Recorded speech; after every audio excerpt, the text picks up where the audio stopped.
Anyways, Raquel, of course, I don't want to go personal, but this can be very inspiring for our viewers, for our listeners.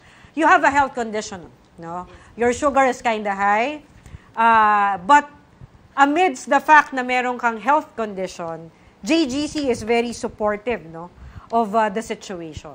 So how do you manage yung health condition mo as a team head in JGC? First and foremost, Coach, halata ba? May... Hindi! Hindi halata. Hindi. Hindi talaga. Hindi halata. Okay. Hindi. Anyway, about it, Coach, I mean, despite of having this kind of condition, I'm insulin dependent actually.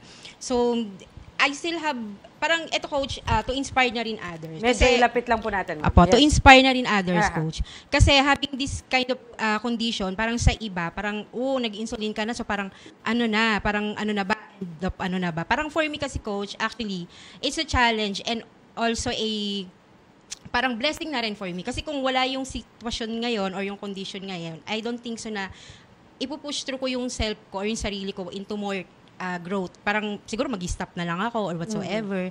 And to inspire naman others, hindi ko meron kang ganitong condition, is parang magkakaroon ka na ng thinking na ayaw mo na, hihinto ka na. Dapat mas lalo kang ma-challenge kasi we all know naman po, lahat tayo may kanya-kanyang challenges. Yes. Magkakaiba lang tayo ng way or kung ano. Parang for me kasi ang tingin ko dun, Coach, yung ganitong condition, it's a way of ni God for you to know your purpose. So parang ma-inspire yung iba na kahit na ano man yung pinagdadaanan mo, parang ito yung way niya para i-prove sa'yo na kahit na anong sitwasyon meron ka, may purpose ka pa rin. So, you have to, parang hanapin mo ano yung purpose mo, makakatulong ka sa ibang tao, and ma-share mo din sa kanila kung ano yung mga possible way na ma-overcome nila yung mga ganitong condition.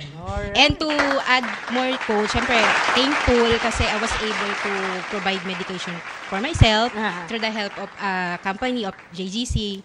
Nakakaano siya, Coach, na hindi ka na kailangan maging burden pa sa family mo. And si Miss J, Coach, hindi lang niya kami natutulungan sa aspect ng pagkita or natutulungan niya kami in terms of health. Parang time to time, lagi niya kami pinapagalitan, ano ba yung kinakain niyo? So parang nandun siya sa, hindi lang dapat kumikita ka ng pera, dapat you also have a healthy lifestyle para ma-manage. Wow! Okay, nice! Ang ganda po nung sinabi ni Raquel, ano? Because with what Raquel shared, it is a way for us to be inspired. All of us, we're not perfect. There are things that probably is lacking in our lives or is wrong in our lives. But it doesn't mean that it should be a hindrance. It should serve a purpose by making us more aware of what we should be doing with our lives.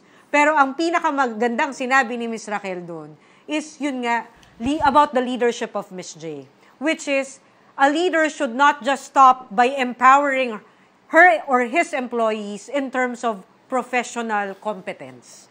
A true leader would basically inspire and motivate her employees to be the best version of themselves in all areas of their lives.